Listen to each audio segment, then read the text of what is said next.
नमस्कार, grand Asian news में आप सभी का स्वागत है। तमाम खबरों के साथ मैं हूं शाहीन खान। सबसे पहले एक नजर आज की हेडलाइंस पर।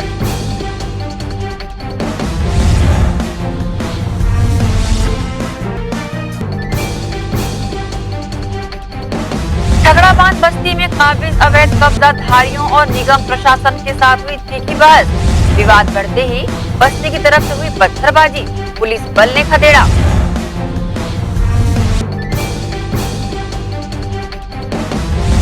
केंद्र सरकार द्वारा जारी 3 बिल के विरोध में कांग्रेस पार्टी ने किया सत्याग्रह आंदोलन।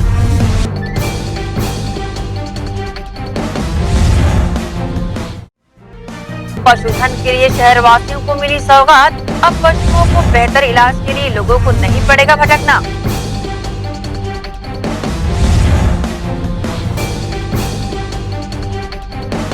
और डॉक्टर महिला को ससुराल पक्ष से लगातार मिल रही शारीरिक मानसिक प्रताड़ना। महिला थाने में काउंसलिंग के बाद भी स्थिति में नहीं हुआ सुधार।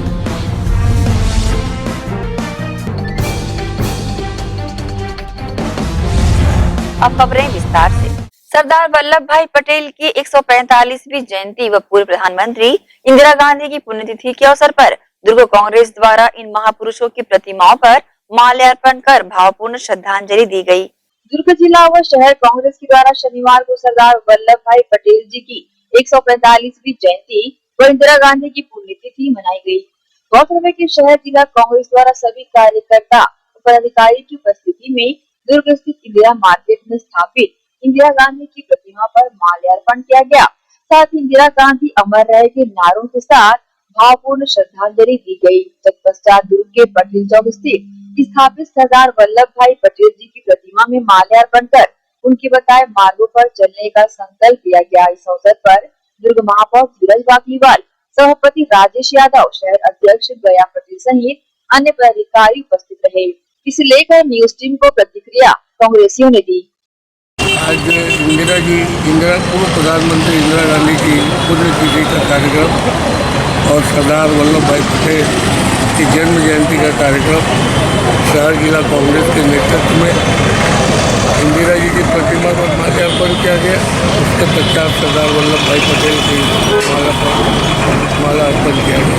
भारत के आज़ादी के बाद राजाओं के हाथों में जो राज्य थे उनका संविलियन सरदार वल्लभ भाई पटेल की नीतियों से हुआ और आज पूरा भारत एक देश के रूप में प्रचलित और प्रभावित है।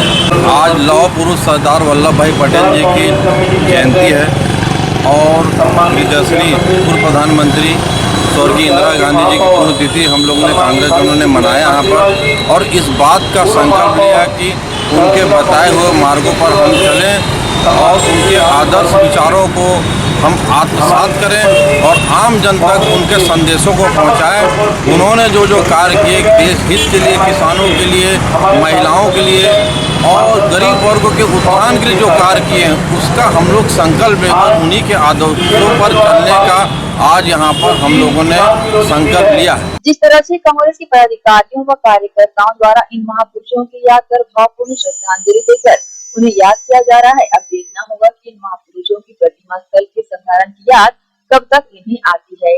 खासकर पटेल चौक स्थित सरदार वल्लभ भाई पटेल की प्रतिमा स्थल जो कि पूरी तरह से यूं ही पड़ा हुआ है। न्यूज के लिए दुर्ग से नसीम फारूकी की रिपोर्ट।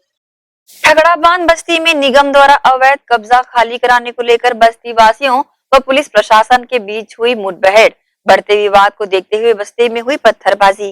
दुर्ग नगर पालिका निगम के तोड़ू दस्ता व जिला प्रशासन द्वारा बोर्ड स्थित बने प्रधानमंत्री आवास में आवंटित ठगड़ाबांध के निवासियों को शिफ्ट करने शनिवार को कार्रवाई शुरू की गई। जिसके विरोध में बस्ती पर कार्रवाई न करने को लेकर बस्ती वासियों व निगम प्रशासन सहित पुलिस प्रशासन के बीच तीखी बहस और विवाद का दौर चला। बस्ती की महिलाओं ने यहाँ पर जमकर प्रदर्शन किया। गौरतलब है कि निगम द्वारा सूचना देने के बाद भी बस्ती के लोग यहाँ से हटना नहीं चाहते। कारण ये है कि आवंटित मकान में सुचारू व्यवस्था न होना, जिसके विरोध में यहाँ करीब 1 घंटे तक विवाद चलता रहा। इस बीच बस्ती की तरफ से पुलिस प्रशासन के ऊपर पत्थर आ गिरा, जिसके बाद पद्मनाभपुर चौकी पुलिस ने हरकत में आकर भीड़ को खदेड़ा। तत्पश्चात मामला शांत हुआ और साथ ही ठगड़ाबांध निवासियों ने निगम प्रशासन व पुलिस के समक्ष दिवाली तक समय मांगा और छठ पूजा के बाद कब्जा खाली करने की बातें कही। इस दौरान दुर्ग निगम आयुक्त इंद्रजीत बर्मन ने ठगड़ा बांध रहवासियों से अपील भी की। इसे लेकर आक्रोशित ठगड़ा बांध की महिलाओं ने अपनी प्रतिक्रिया न्यूज टीम के समक्ष दी है। ये है कि हमारे पूरे बस्ती को तोड़ा जा रहा है सर। जिसका हाथ दबता है उसी को दर्द होता है ना। ये तो प्रशासन के आदमी है, अपना ड्यूटी पुजाने आ गए हैं, लेकिन इतने लोगों को बेघर करके क्यों हटाया जा रहा है? घर आवंटित किया गया है, घर दिया गया है, सवाल घर का नहीं है, सवाल रोजगार का है सर। यहाँ पर पूरे भिलाई और दूर शहर के लोग सारे लोग जानते हैं कि यहाँ माली बस्ती है। यहाँ माली लोग अपने छोटे पैमाने पे पेड़ पौधा उगा करके बिक्री करके पूरे छत्तीसगढ़ में बिक्री करके अपना जीवन यापन करते हैं। ठीक है, सारे लोग का।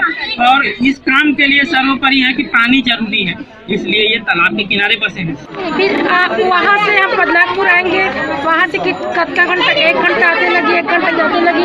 छोटे छोटे लड़के हैं, हम जैसे भी करेंगे निपटा लेंगे, आ जाएंगे। फिर उसके बाद अभी फिर बिना सूचना दे घर तोड़ने के लिए पूरा सूचना नहीं दिए थे? नहीं दी सूचना। तो आप लोग को घर आवंटित हो गया, मिल गया घर?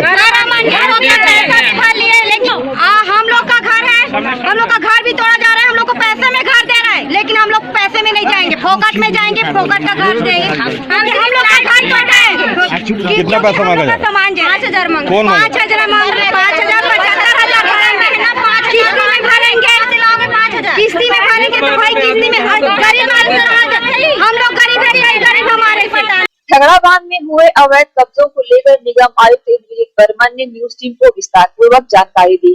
जारी किया गया है, जिसका भूमि पूजन भी माननीय मुख्यमंत्री के द्वारा किया जा चुका है। इसी तारतम्य में जो है यहाँ पर जो अवैध रूप से अतिक्रमण करके रह रहे हैं, उनको खाली कराने का नगर निगम, पुलिस प्रशासन, राज्य प्रशासन संयुक्त रूप से पहुंची हुई है। यहाँ पर इनके द्वारा यह मांग किया जा रहा है कि इनको दीपावली के बाद जाने दिया जाए करके। तो मानवता के दृष्टि को रखते हुए हमारे द्वारा इनसे अंडरटेकिंग लेकर के ये सब अवसर दिया जा रहा है जिसमें उस मकान का यदि कास्ट जोड़ा जाए तो लगभग 8 लाख रुपये के आसपास आता है। उस शासन के द्वारा 75,000 रुपये दिया जा रहा है। 75,000 में इनको किस्त के साथ दिया जा रहा है कि आप अपने सुविधा अनुसार जो 2,000 3,000 रुपये मासिक दे करके उसके दर पर शिफ्टिंग करने का है। तो ये बहुत ज़्यादा नहीं है कि ये लोग नहीं दे सकते। बहुत से लोग इन्हीं के द्वारा जो है अमाउंट जमा किया जा चुका है। 300 लगभग परिवार यहाँ पर रहते हैं, उसमें 270 लोगों द्वारा दिया जा चुका है। जिस तरह से ठगड़ा बांध बस्ती में काबिज अवैध कब्जाधारियों को आवास आवंटित होने के बाद भी कब्जा खाली कराने को लेकर विवाद का सामना करना पड़ रहा है। अब देखना ये होगा कि छठ पूजा के बाद निगम द्वारा यहाँ के निवासियों को किस तरह मनाकर कब्जा खाली कराया जाता है। NDC न्यूज के लिए दुर्ग से नसीम फारूकी की रिपोर्ट। दुर्ग निवासी विवाहिता डॉक्टर पत्नी ने रायपुर निवासी अपने पति पर शारीरिक और मानसिक प्रताड़ना देने का आरोप लगाया है। पीड़िता ने इसकी शिकायत महिला थाने में की है। काउंसलिंग के बाद भी ससुराल पक्ष के लोगों में सुधार नहीं हो सका है। पीड़िता ने महिला थाना पर भेदभावपूर्ण कार्रवाई करने का आरोप लगाया है। महिला थाना की स्थापना महिलाओं की समस्याओं का समाधान करने, उन्हें उनका हक दिलाने आदि को लेकर की गई है, लेकिन दुर्ग निवासी विवाहिता पीड़िता डॉक्टर महिला थाने के चक्कर काटकर थक चुकी है, लेकिन उसकी समस्या का समाधान नहीं हो सका है। पीड़िता का ससुराल रायपुर में है, जहां उसके पति गीतेश अमरोहित और परिवार के अन्य सदस्यों द्वारा पीड़िता को शारीरिक और मानसिक रूप से प्रताड़ित करने के साथ ही दहेज के लिए परेशान किया जाता है। महिला थाना में काउंसलिंग के बाद भी ससुराल पक्ष के रवैये में सुधार नहीं हो सका है। पीड़िता के माता पिता द्वारा अपनी पुत्री के पति को लगातार समझाने का प्रयास भी किया गया, लेकिन हमेशा इन्हें धुतकार कर भगा दिया गया। पीड़िता महिला डॉक्टर ने मीडिया के समक्ष अपनी समस्याओं को रखा। मैंने मतलब मेरे ससुराल वालों के खिलाफ जो भी चीज़ें हैं, मतलब मेरे साथ जो भी प्रताड़ना हुई है, मुझे इतना भी परेशान किए पैसों के लिए, शारीरिक मानसिक जो भी मुझे प्रताड़ना मिली है, उसके लिए मैंने यहाँ फरवरी में एप्लीकेशन दिया था महिला थाना में। लेकिन तब से लेके आज तक मेरे केस को लेके कोई सुनवाई नहीं हो रही है। यहाँ तक कि लड़के पक्ष वालों को बुलाने के बाद भी वो लोग टाइम पे पहुँचते नहीं हैं, और महिला थाना से तो किसी भी प्रकार का मुझे सपोर्ट तो मिल ही नहीं रहा है। और मैं भी डॉक्टर हूँ, मुझे छुट्टियाँ लेने में बहुत ज़्यादा परेशानी होती है इस कोरोना काल में, लेकिन तब भी मैं अपना टाइम एडजस्ट करके जैसा भी है मैं तो पहुँच जाती हूँ। पर लड़के वालों के ऊपर इन लोगों से कोई भी प्रेशर नहीं दिया है कि आप टाइम पे पहुँचो, काउंसलिंग हो जाए, या उनके लिए कोई भी। 17 फरवरी में लड़की का मैं शादी की है डोंगर गांव में। मेरे संधि का नाम है रामाधार अमरोहित, उसकी सास है श्रुति अमरोहित है, और विनोद यदु उसका मामा है, और जीवेश यदु, गीतेश यदु, और एक उसके इसके देवर का एक नाम क्या उसका जीवेश है अमरोहित है वो। है, उन लोग लगातार इसको परेशान करते आ रहे थे। है, फिर भी हम सोचे कि शायद नहीं है, ऐसा करके हम ध्यान नहीं दे रहे थे। पर क्या हुआ है कि एक दिन ये लड़की हम लोग से बात कर रही थी, है, तो उसी दिन उन लोगों ने इसके साथ मारपीट शुरू किया है। उसकी क्लिपिंग भी मेरे पास है। अगर कि ये सुनवाई, अगर कि उनके ऊपर दफा कानून अगर कि नहीं लगाया जाता तो मैं आपको यही आदेश देता हूँ, है, यही बोलता हूँ, इसी थाने में अगर कि मैंने अपना जीवन समाप्त नहीं किया। महिला थाना प्रभारी सी तिर्की ने अब तक हुई कार्रवाई की जानकारी दी। रानू यंदू थाने में काउंसलिंग के लिए आवेदन पत्र दी थी, जिस पर से काउंसलिंग कराई गई और 14 मार्च 2020 को वो उनकी जो दूसरी काउंसलिंग हुई, उसी दौरान वो पति एवं ससुराल वालों द्वारा प्रताड़ना के संबंध में FIR कराना चाह रहे थे। उसके बाद में फिर लॉकडाउन होने से आगे की काउंसलिंग कार्रवाई नहीं की जा सकी और बाद में फिर डॉक्टर यहाँ करके बताई कि मैं तीसरी काउंसलिंग चाहती हूँ। फिर और उस दौरान बताई कि मुझे सामान चाहिए, तो उस सामान के बारे में भी लेन देन की प्रक्रिया अगर आपस में कर लेते हैं तो उसके लिए हमने लड़के पक्ष वालों को बुला करके आपस में उनकी बात कराई और दोनों के बीच में बात बनी नहीं। अभी आज इनकी तीसरी काउंसलिंग है, अभी लड़का पक्ष आया नहीं है, अभी फिर आगे कार्रवाई की जाएगी। पीड़ित पक्ष ने आरोपी ससुराल पक्ष पर अब FIR करने की बातें कही हैं। काउंसलिंग के बाद भी ससुराल वालों की हरकतों पर विराम नहीं लग सका है। महिला थाना की कार्यप्रणाली से भी पीड़ित पक्ष असंतुष्ट है। बहरहाल देखना होगा एक महिला को शारीरिक, मानसिक और दहेज के लिए प्रताड़ित कर रहे पति गीतेश अमरोहित और उसके परिजनों पर पुलिस द्वारा कब तक और क्या कार्रवाई की जाती है। ग्रैंड एशियन न्यूज के लिए कैमरामैन पुलक निषाद के साथ संजय दुबे। मुस्लिम कब्रिस्तान इंतजामिया कमेटी भिलाई द्वारा ईद मिलादुन नबी के मौके पर बेसहारा और असहाय लोगों को थोड़ी खुशियां देने का प्रयास किया गया। हजरत मोहम्मद साहब के जन्मदिन पर ईद मिलादुन नबी मनाते हुए मुस्लिम कब्रिस्तान इंतजामिया कमेटी भिलाई द्वारा आस्था वृद्धाश्रम तथा मदर टेरेसा आश्रम शांतिनगर पहुंचकर यहां रह रहे बुजुर्गों के साथ खुशियां बांटी गई। इन बुजुर्गों को फल और शॉल भेंट किए गए। साथ ही ईद मिलादुन नबी के मौके पर इन सभी बुजुर्गों के लिए भोजन की व्यवस्था भी कमेटी की जानिब से की गई। दोनों ही जगहों पर कमेटी के पदाधिकारियों एवं सदस्यों ने वृद्धजनों के साथ कुछ समय भी बिताया और उनकी जिंदगी से रूबरू भी हुए। इन वृद्धाश्रमों में रहने वाले बुजुर्गों की सुध लेते हुए हर पल हर परेशानी में उनके साथ खड़े रहने की बातें भी मुस्लिम कब्रिस्तान इंतजामिया कमेटी भिलाई के सदर शमशीर कुरैशी एवं एक अन्य ने कही है। इसके अलावा शहर भर के मिस्कीनों में भी जरूरत के सामान तकसीम किए गए। कमेटी द्वारा ईद मिलादुन नबी मनाने का ये तरीका काफी नायाब है और कमेटी ने लगातार ऐसे सेवा कार्यों को जारी रखने का ऐलान भी खुले दिल से किया है। मिलादुन नबी के मुबारक मौके पर भिलाई मुस्लिम कब्रिस्तान इंतजामिया कमेटी ने ईद की खुशियाँ जरूरतमंद और बेसहारा लोगों के साथ मिलकर बांटी। पहले चरण में कोरोना योद्धाओं का सम्मान किया गया मुस्लिम कब्रिस्तान कैंप 1 में। दूसरे चरण में भिलाई शहर के स्थित शांति नगर में मदर टेरेसा आश्रम में बेसहारा और ज़रूरतमंदों लोगों के लिए भोजन की व्यवस्था और फल का भी वितरण किया गया।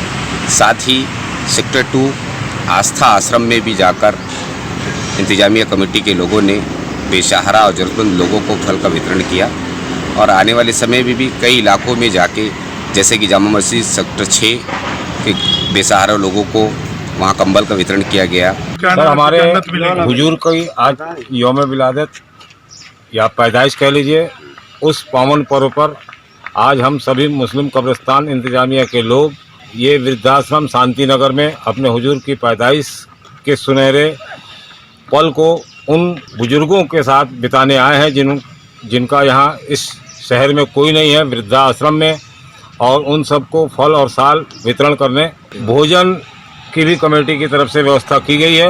और इस सुनहरे मौके पर मैं सभी कमेटियों से ये आग्रह करता हूं कि इस तरह के कार्य हमेशा करते रहे हैं और आगे भी करते रहेंगे। इसके पूर्व कोरोना काल के दौरान भी मुस्लिम कब्रिस्तान इंतजामिया कमेटी भिलाई के द्वारा जरूरतमंद लोगों की मदद करते हुए कई कार्य किए गए हैं और अब ईद मिलादुन नबी के मुबारक मौके पर बेसहारा वृद्धजनों को खुशियां देने का प्रयास बेहद तारीफ काबिल है।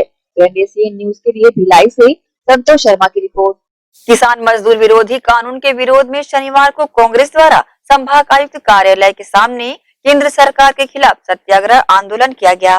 केंद्र सरकार द्वारा किसानों के लिए पास किए गए बिल को लेकर काला कानून बताते हुए शहर जिला कांग्रेस कमेटी दुर्ग के द्वारा 1 दिवसीय सत्याग्रह आंदोलन कर विरोध जताया गया। गौरतलब है केंद्र सरकार द्वारा पास किए गए तीनों बिल को गलत ठहराते हुए निजीकरण को बढ़ावा देना सहित किसानों के लिए नुकसानदायक बताया।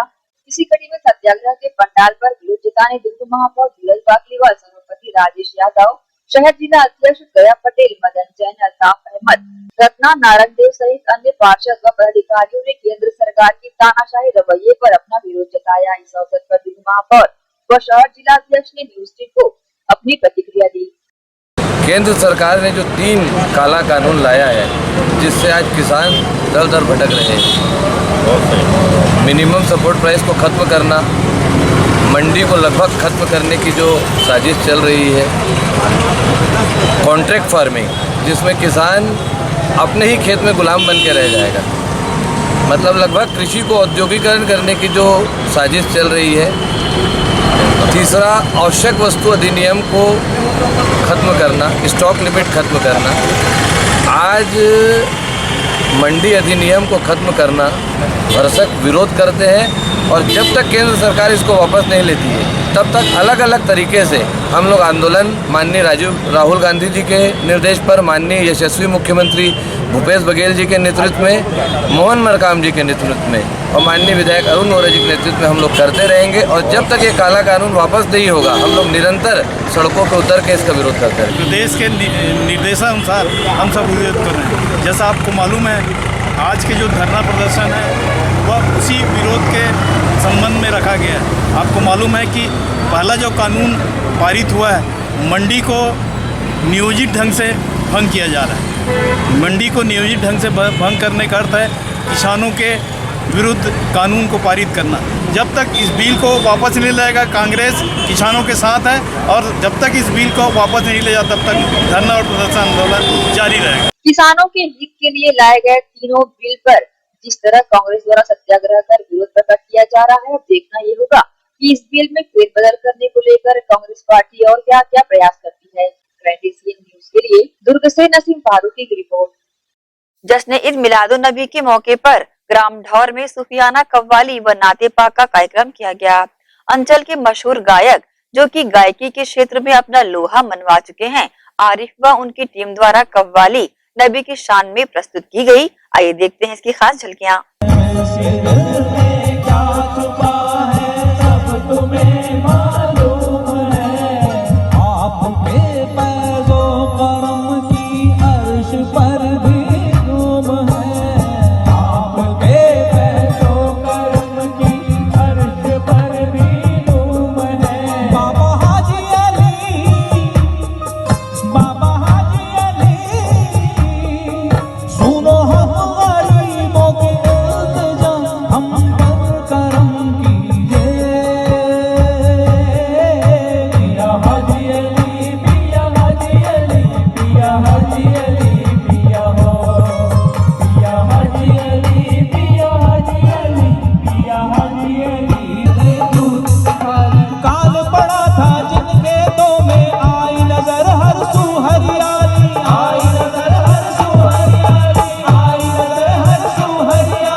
मुबारक का था अदना कमा गोद में लेकर आई हलीमा हो गई मालामाल, गोद में लेकर आई हलीमा हो गई मालामाल, गोद में लेकर आई हलीमा हो गई मालामाल। कमली वाले का सदका सब है मेरे कमली वाले का सदका, मोहम्मद न होते तो कुछ भी ना हो, ये सब है मेरे।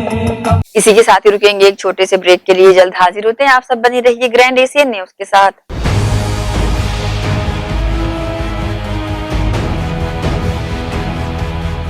खिला तौहीद का आपसे गुलसितां, आपकी खुशबू से महका सारा जहां, आपका सानी दुनिया में कोई कहां, आपका सानी दुनिया में कोई है सदा कहे हर एक कली।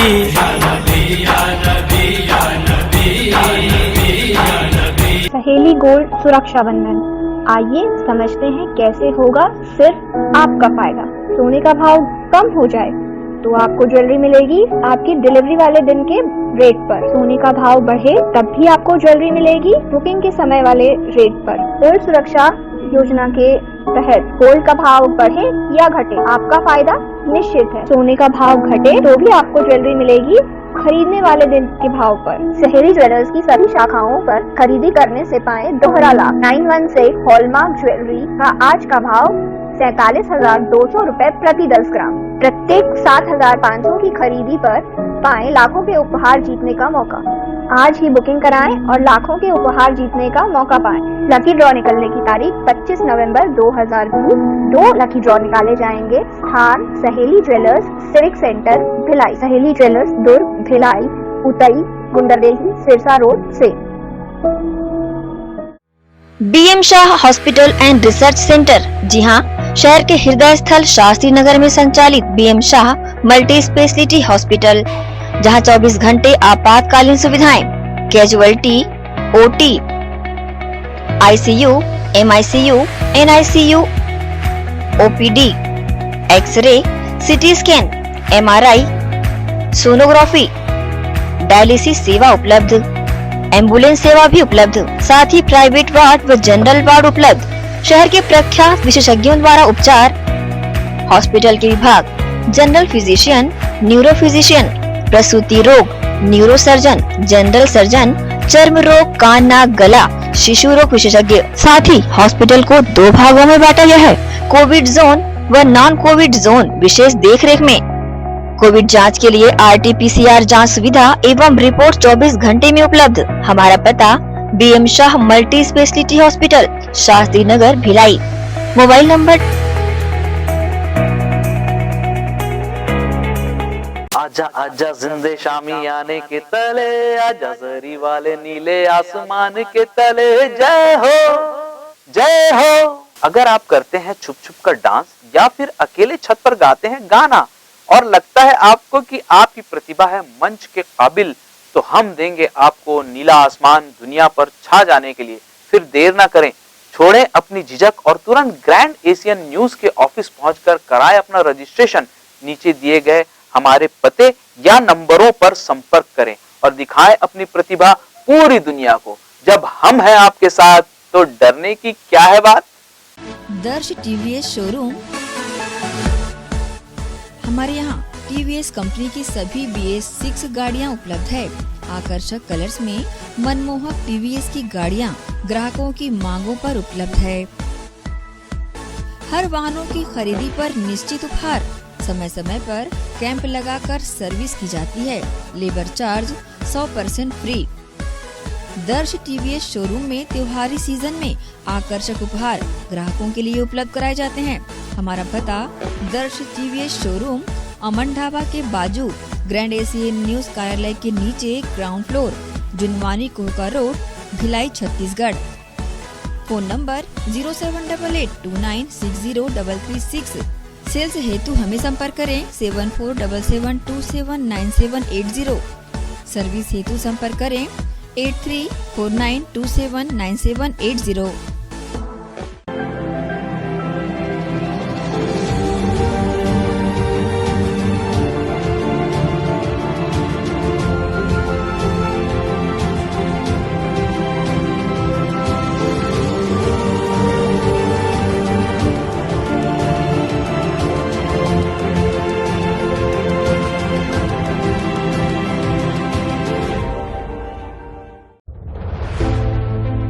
कोरोना के खिलाफ लड़ाई में हमारे देश के अनगिनत अनसंग हीरोज अपना अपना काम बखूबी अंजाम दे रहे हैं।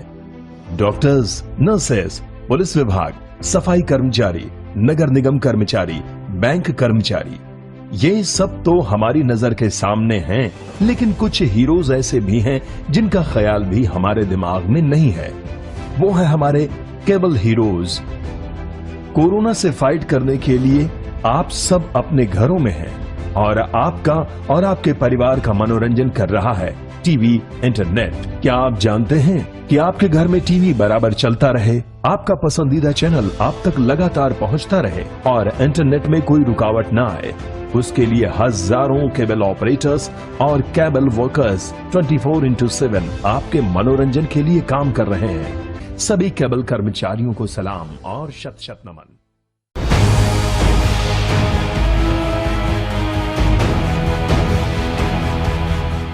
ब्रेक के बाद आप सबका स्वागत है। गंडई में विकास के कई मुद्दों को लेकर नगर पंचायत की सामान्य सभा की बैठक हुई, जिसमें 3 मुद्दे पारित नहीं हुए। सबसे पहले सर ये बताइएगा, आज नगर पंचायत में सामान्य सभा की बैठक थी। पिछली बार भी आपसे एक क्वेश्चन। बैठक में बड़ी संख्या में लोग मौजूद रहे।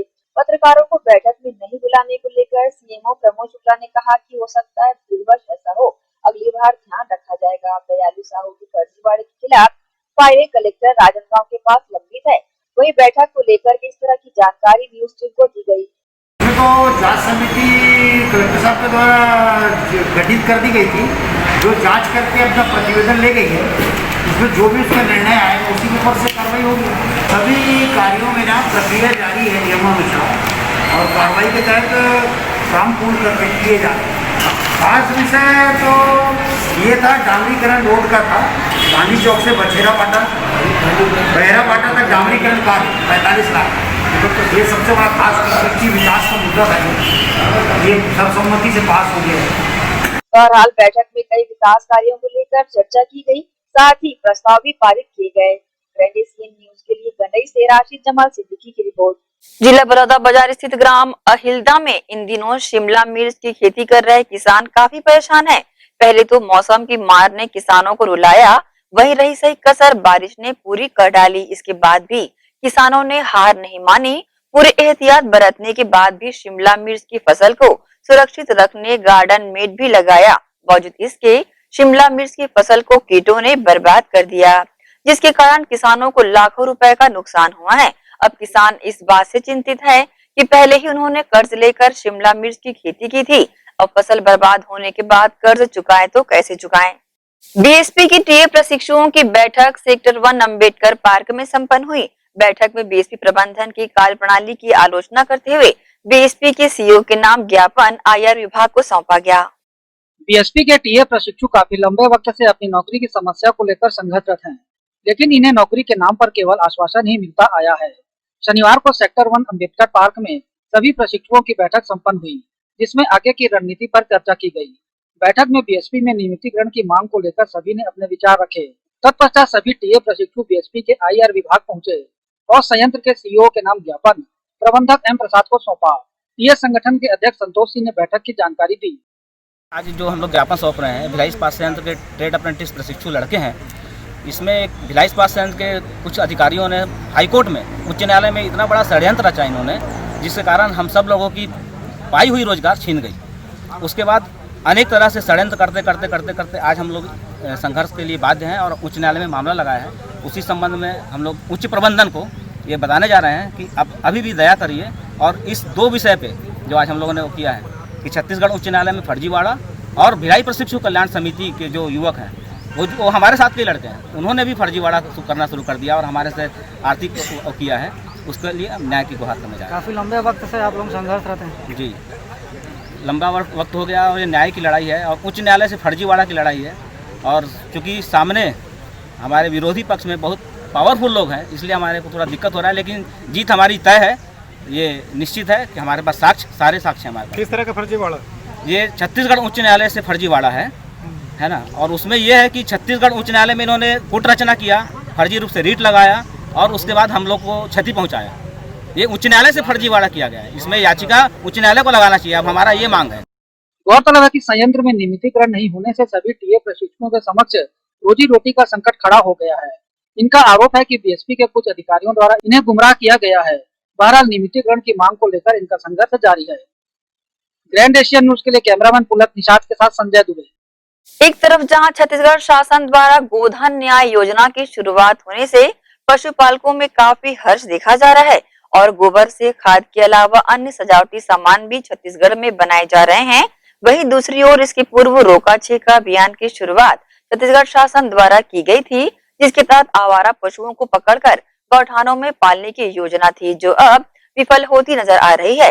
परंतु छत्तीसगढ़ के कैबिनेट मंत्री ताम्रध्वज साहू का कहना है कि किसी भी योजना के क्रियान्वयन में समय लगता है।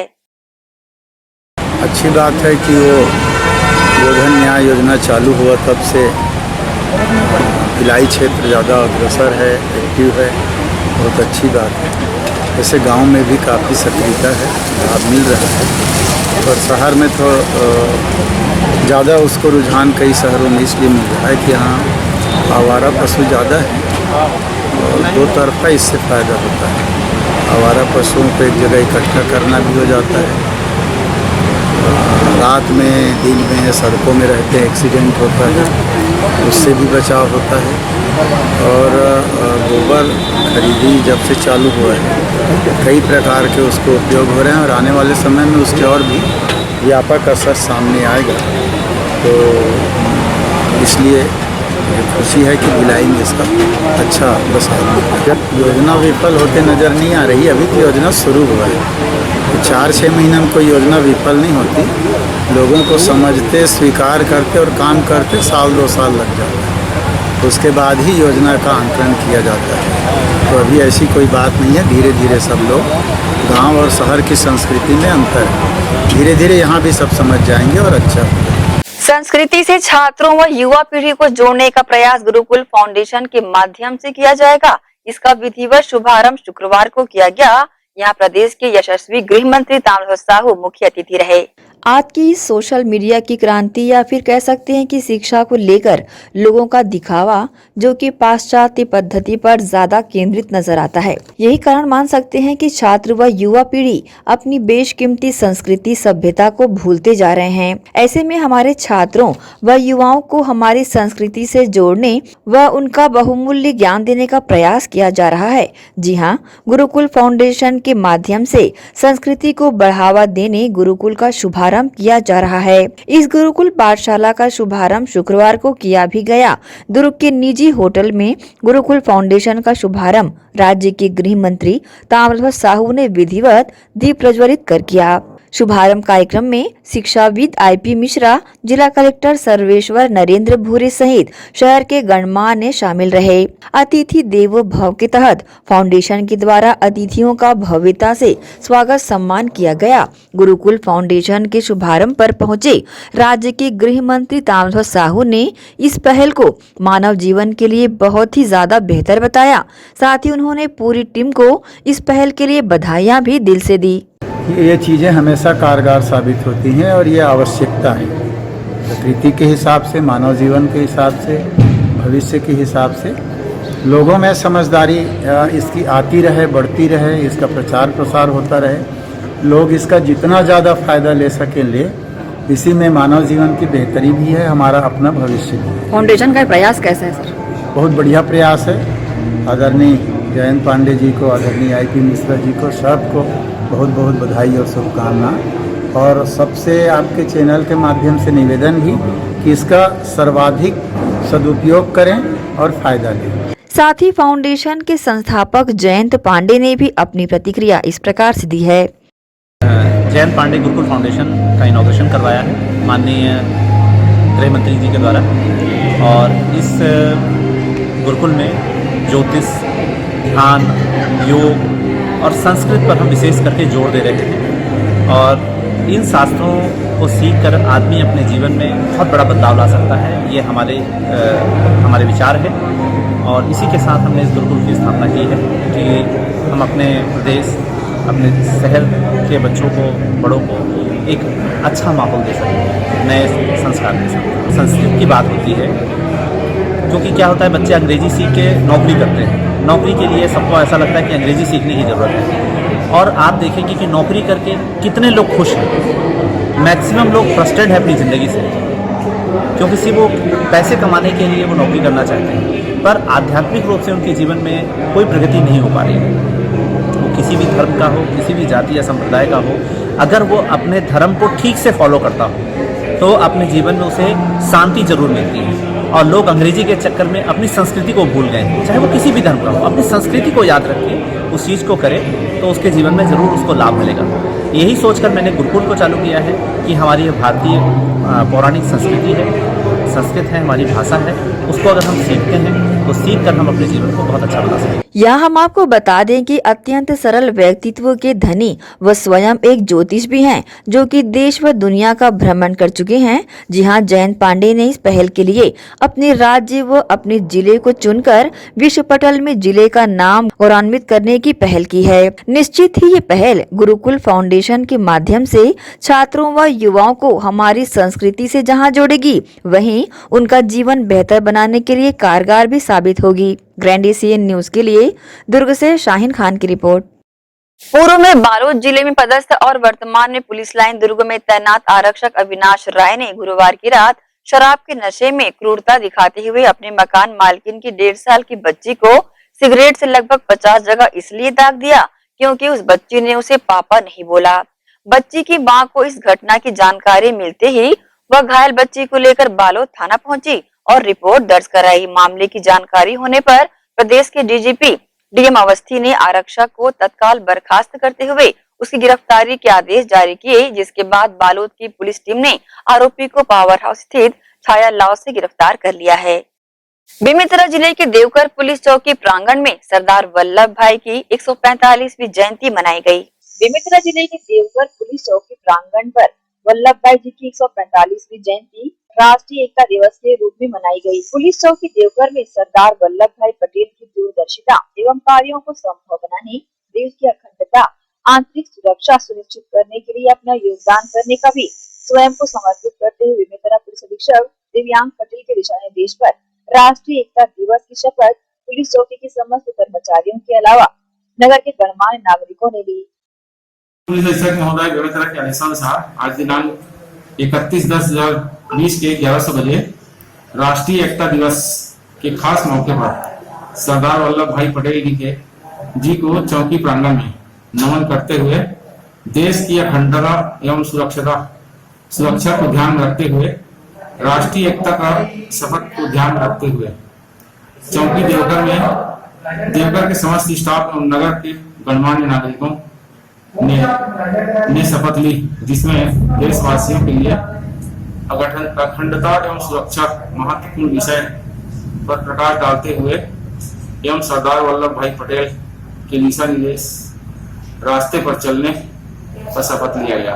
बहरहाल इस मौके पर विभागीय अधिकारी कर्मचारी मौजूद रहे। ग्रैंड एशियन न्यूज के लिए देवघर से तारा सिंह ठाकुर की रिपोर्ट।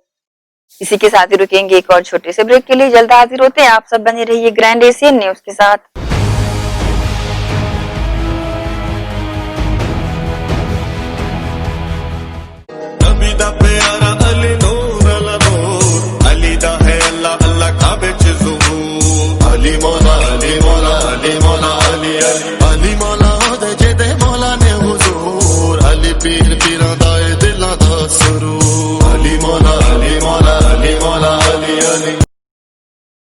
भिलाई के प्रमुख स्थल पावर हाउस में स्थित होटल शिव प्रभा इन एवं Town king the family restaurant नवीन साज सज्जा एवं आधुनिक सुविधाओं से लैस। हमारी विशेषताएं economic suite, executive suite, premium suite and presidential suite. Town king the family restaurant, लाजवाब स्वाद से भरपूर नाश्ते एवं भोजन की उत्तम व्यवस्था।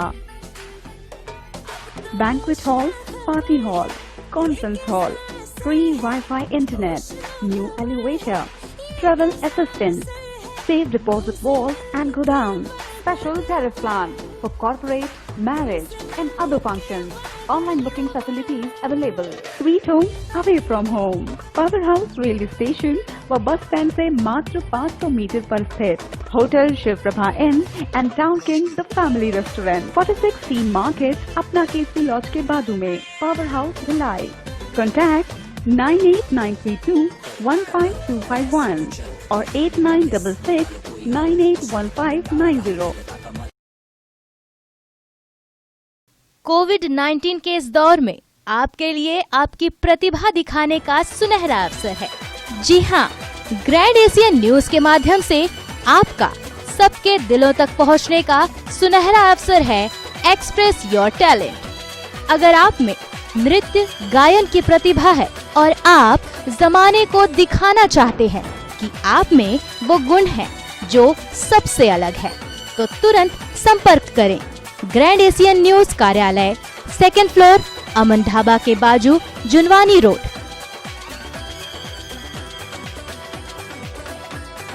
नियम एवं शर्तें लागू।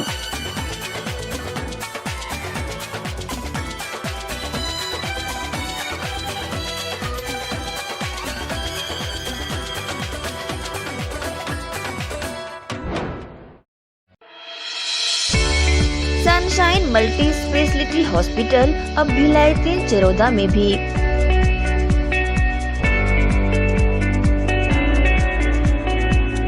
हॉस्पिटल में उपलब्ध सुविधाएं 24 घंटे emergency ICU, NICU, PICU, ambulance सुविधा उपलब्ध, साथ ही OT, labour room, pathology, OPD, endoscopy, ब्रायोस्कोपी, एक्सरे, इको टीएमटी, कैजुअलिटी, साथ ही सर्व सुविधा युक्त प्राइवेट वार्ड उपलब्ध है। जनरल वार्ड, सोनोग्राफी व वेंटिलेटर उपलब्ध। सनशाइन मल्टी स्पेशलिटी हॉस्पिटल, हमारा पता IDBI बैंक के सामने, नॉर्थ वसुंधरा नगर, भिलाई 3 चरौदा।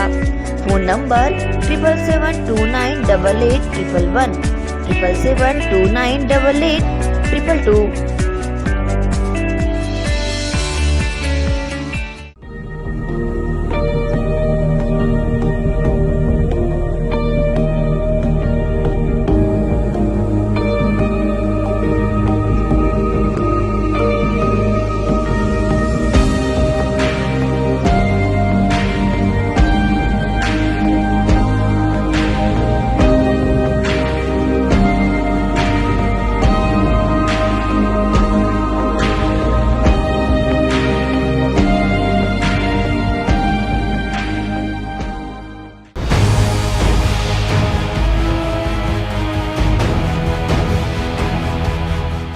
ब्रेक के बाद एक बार फिर से आप सभी का स्वागत है। बॉलीवुड की मशहूर फिल्म टॉयलेट एक प्रेम कथा तो आपने देखी होगी। ऐसा ही एक वाकया खुर्सीपार भिलाई में भी देखने को मिला, जहां घर में शौचालय न होने की वजह से घर की बहू अपने मायके में बैठी है और कहती है कि जब तक घर में टॉयलेट नहीं बनेगा मैं घर नहीं आऊंगी। ये है भिलाई के वार्ड क्रमांक 37 शक्तिनगर खुर्सीपार निवासी नागेश्वर प्रसाद, जिनकी शादी शिल्पा के साथ इनके पिता भिखारी प्रसाद ने बहुत ही अरमानों से करवाई थी, पर उन्हें क्या पता था कि आज भिखारी प्रसाद को उनकी बहू से सेवा करवाने का मौका ही नहीं मिलेगा। ये पूरा मामला बॉलीवुड की मशहूर फिल्म टॉयलेट एक प्रेम कथा से काफी मिलता जुलता है। भिलाई के सौंदर्य में 4 चांद लगाने के लिए और नेशनल हाईवे पर यातायात का दबाव कम करने के उद्देश्य से कैनाल रोड का निर्माण कराया जा रहा है, जिसे बनाने के लिए कई लोगों के घर भी क्षतिग्रस्त किए गए हैं। उसी में नागेश्वर का घर का वह हिस्सा जिसमें शौचालय बना हुआ था वह भी टूट गया। नगर निगम भिलाई द्वारा ये कहा गया था कि शौचालय दोबारा बनवा दिया जाएगा, परंतु आज तक नगर निगम के अधिकारी नागेश्वर के घर झांकने तक नहीं आए। वहीं शौचालय टूट जाने के बाद नागेश्वर की धर्मपत्नी शिल्पा घर में शौचालय न होने की वजह से अपने मायके भी चली गई और घर के अन्य सदस्य भी घर में शौचालय न होने का दंश लगातार झेल भी रहे हैं, क्योंकि उन्हें सुबह उजाला होने के पहले दूर दराज खुले में शौच करने जाना पड़ता है, जहां कई लोगों की बुरी नजरों का भी सामना इन्हें करना पड़ता है। इसके साथ विडंबना ये भी है कि इस क्षेत्र में बना एक सार्वजनिक शौचालय भी इसके नए रोड के निर्माण की वजह से तोड़ दिया गया है और इस वार्ड में इतनी भीषण समस्या देखने के बाद भी वार्ड पार्षद की निष्क्रियता समझ से परे है। इस क्षेत्र में सिर्फ नागेश्वर का घर ही नहीं है, बल्कि आसपास के लगभग 30 से 35 घरों में यही आलम बना हुआ है। घर की बहू शिल्पा विगत 1 वर्षों से अपने मायके में रह रही है और कहती है कि जब तक शौचालय घर में नहीं बनेगा तब तक मैं घर नहीं आऊंगी। नागेश्वर का पूरा परिवार घर में शौचालय बनाने हेतु नगर निगम के चक्कर काट रहा है, लेकिन आज तक कोई ठोस हल नहीं निकल पाया। आप भी सुनिए कि नागेश्वर और उनके परिवार का क्या कहना है। भाई नाम बताओगे अपना पहले? मेरा नाम नागेश्वर कुमार प्रसाद। कब शादी हुई थी, किससे शादी हुई थी? मेरी शादी हुई शिल्पा कुमारी से 2018 8 मार्च। हमारे घर में सुलभ नहीं है, शौचालय नहीं है, इसीलिए दिक्कत आ रही है, इसलिए छोड़ के चले गई है। तो सुलभ पहले था? पहले था, जब केनाल रोड टूट गया तो सुलभ अब नहीं रहा। क्या कह रही है वो आने के लिए, क्या शर्त रखी है? सुलभ शौचालय बनेगा तब आऊंगी, नहीं तो नहीं आऊंगी। क्या बोलते हैं निगम के अधिकारी, जहां आपने आवेदन बहुत सारा लगाया है? निगम अधिकारी कोई कुछ बोले, कोई कुछ बोला नहीं। मुझको तो नहीं लगता कि सुलभ निगम वाले बना के देंगे। दिक्कत ये है कि हम बहुत अरमानों से शादी किया हूँ और शादी के बाद में शौचालय टूट गया है, तो रोड के चक्कर में टूट गया है, तो बहू जो है हमारे पास नहीं है, अपने माँ के पास में है। क्या बोलती बहू?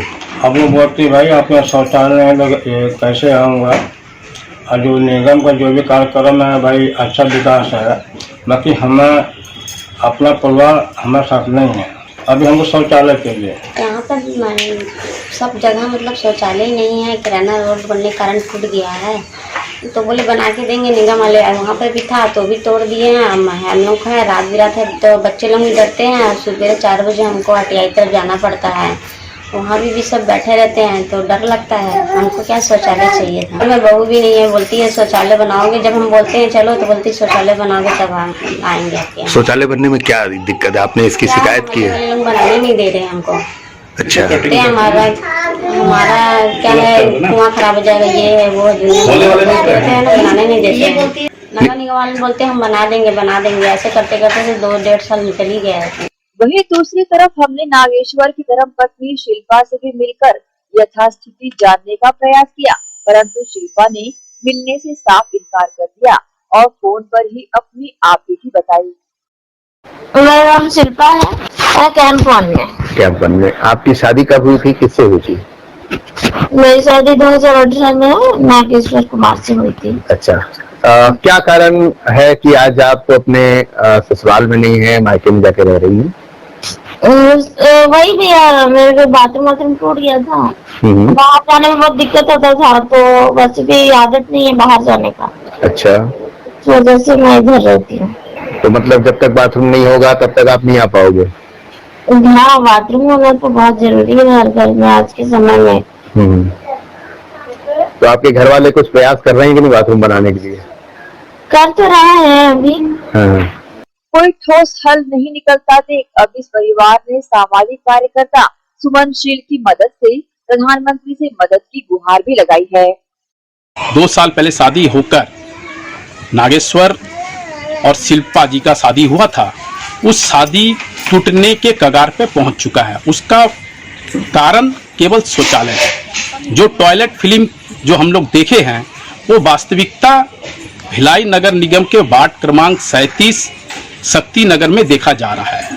आपकी तरफ से क्या प्रयास किया जा रहा है? जब इसकी जानकारी इनके परिवार के द्वारा मुझे मेरे कार्यालय में आके इन लोगों के द्वारा जो जानकारी दी गई कि हमारे परिवार इस प्रकार की किल्लत से जूझ रहा है, इसका समस्या का निराकरण करें, क्योंकि हम लोग कई सालों से भिलाई नगर निगम जा के परेशान हो गए, किंतु अभी तक हमारे ना ही घरों में शौचालय का निर्माण किया गया है और ना ही कोई सार्वजनिक शौचालय का निर्माण भिलाई नगर पालिका निगम द्वारा किया जा रहा है। और मुझे उम्मीद है कि इनकी समस्या का निराकरण तत्काल होगा और इस पर जल्द ही अगर कार्रवाई नहीं होता है तो हम सभी को सड़क में आने उतरना पड़ेगा, क्योंकि इन लोगों की जो परेशानी है सूरज उगने से पहले आज खुले रूप से शौचालय करना पड़ रहा है, जो हमारे प्रधानमंत्री जी का सपना कहीं ना कहीं टुकड़ा जा रहा है। बेशक भिलाई में बनने वाला कैनाल रोड भिलाई की खूबसूरती में 4 चांद लगा देगा, परंतु इस रोड को बनाने के लिए जिन्होंने अपने घरों की आहुतियां दी है और ऐसी स्थितियां भी उत्पन्न हो गई है, उन परेशानियों का क्या? नगर पालिका निगम भिलाई को जल्द ही इस ओर ध्यान देते हुए कोई ठोस कदम उठाने की जरूरत है, जिससे नागेश्वर और इसके जैसे कई लोगों का घर आबाद हो सके। न्यूज के लिए भिलाई से संतोष शर्मा की रिपोर्ट। छत्तीसगढ़ किसान कांग्रेस के पदाधिकारियों द्वारा कुरुद स्थित सब्जी मंडी का निरीक्षण किया गया। यहाँ सब्जी व्यापारियों की समस्याओं को सुना और उसके निराकरण का आश्वासन दिया। सब्जी व्यापारियों की समस्याओं से रूबरू होने छत्तीसगढ़ किसान कांग्रेस के पदाधिकारियों द्वारा कुरुद सहित अन्य सब्जी मंडियों का दौरा किया गया। सब्जी व्यापारियों से चर्चा कर सब्जियों के बढ़ रहे दामों की जानकारी ली। साथ ही केंद्र सरकार द्वारा प्रस्तुत कृषि बिल के विरोध में सब्जी व्यापारियों से हस्ताक्षर करवा उनकी समस्याओं के समाधान का आश्वासन दिया। किसान कांग्रेस के हरिओम सोनी ने निरीक्षण की जानकारी दी। यह हस्ताक्षर अभियान हम लोग सिर्फ महंगाई पे चला रहे हैं और जो केंद्र की सरकार के द्वारा जो अध्यादेश लाया गया है उस अध्यादेश को समाप्त कराने के लिए और एक सरल कानून हो, ऐसी कानून आए जिसपे किसानों को, फुटकर व्यापारियों को जो मंझले व्यापारी है, दिहाड़ी मजदूर है, तो आज उनको देखेंगे ये महंगाई की मार ऐसी मिल रही है और हम जगह जगह हस्ताक्षर अभियान के लिए जा रहे हैं तो लोगों से रेट भी चेक कर रहे हैं, उनका MRP भी चेक कर रहे हैं, लोगों से लोकल मार्केट का भाव भी पूछ रहे हैं और वो पूछने से जानकारी भी अभी ये हो रही है कि अभी जो प्याज की जो स्थिति देखने को मिल रही है वो प्याज होलसेल में, व्यापारी ने भी बताया कि होलसेल में 80 रुपए किलो अभी लगभग प्याज का रेट चल रहा है और 2 माह पूर्व जो प्याज की रेट थी वो मात्र 20 रुपए किलो थी। तो मैं नरेंद्र मोदी केंद्र की सरकार से पूछना चाहता हूँ कि यह महंगाई इतनी ऐसी क्यों बढ़ गई यार, यह देश का जो उपज था वो कहाँ चला गया और ये जो काला बाजारी जो लोग कर रहे हैं, जो मुनाफाखोरी कर रहे हैं, जो कोल्ड स्टोरेज में रखे हुए हैं, वह पे कार्रवाई क्यों नहीं कर रहे हैं। केंद्र की सरकार के द्वारा जो यह कृषि बिल को लाया गया है और छत्तीसगढ़ किसान कांग्रेस का यह बिल्कुल दिल संकल्प मांग है कि इस कानून पे तुरंत बदलाव किया जाए, इसे तुरंत समाप्त कर एक ऐसी सरल कानून लाया जाए जिससे आम जनताओं को लाभ हो और सीधा लाभ हो। बहरहाल किसान कांग्रेस के पदाधिकारियों ने केंद्र सरकार के बिल के विरोध में अपने हस्ताक्षर अभियान को जारी रखा है। वहीं मंडियों का निरीक्षण कर सब्जी व्यापारियों की समस्याओं से भी पदाधिकारी लगातार अवगत हो रहे हैं। ग्रैंड एशियन न्यूज के लिए जवाहर चौहान के साथ संजय दुबे। केंद्र सरकार के 3 कृषि बिल को लेकर शुक्रवार को भिलाई सेक्टर 6 में भिलाई जिला कांग्रेस कमेटी की अध्यक्ष तुलसी साहू के नेतृत्व में हस्ताक्षर अभियान चलाया गया, जिसमें काफी संख्या में लोगों ने हस्ताक्षर कर अपना समर्थन दिया। छत्तीसगढ़ में गांव-गांव हस्ताक्षर अभियान चलाने के बाद अब कांग्रेस के शीर्ष नेताओं ने शहर में भी हस्ताक्षर अभियान की पहल की है। वैसे तो शनिवार को यह अभियान समाप्त हो जाएगा, जिसके बाद राष्ट्रीय कांग्रेस और प्रदेश कांग्रेस देश के महामहिम राष्ट्रपति रामनाथ कोविंद के पास जाने की तैयारी कर सकती है। फिलहाल शुक्रवार को भिलाई सेक्टर 6 में भी हस्ताक्षर अभियान चलाया गया है। इस दौरान जिला कांग्रेस कमेटी के भिलाई की अध्यक्ष तुलसी साहू और सेक्टर 6 के वार्ड पार्षद भी इस हस्ताक्षर अभियान में शामिल हुए। इस दौरान लोगों से कृषि बिल के विरोध में हस्ताक्षर करने अपील भी की। वहीं जिला अध्यक्ष ने बताया कि यह बिल का कांग्रेस पार्टी विरोध क्यों कर रही है।